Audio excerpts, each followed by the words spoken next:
Hi everyone, જય શ્રી કૃષ્ણ. તો જો અત્યારે બનાવવાની છે સેવૈયા. તો એ માટે સેવ લઈ લીધી છે.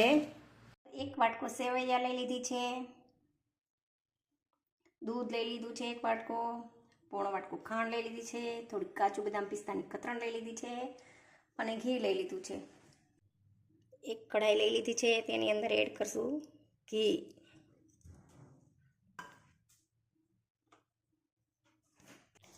ઘી ગરમ થઈ ગયું એટલે હવે એડ કરશું સેવૈયા.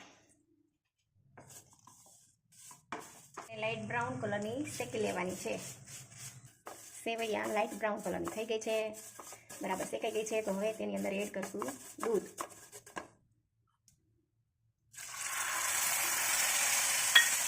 હવે એડ કરશું ખાંડ અને બરાબર મિક્સ કરી લઈશું. થોડીક એડ કરી દીધી છે મલાઈ. હવે કન્ટિન્યુ હલાવતા રહેવાનું છે. સેવૈયા બનીને રેડી છે. હવે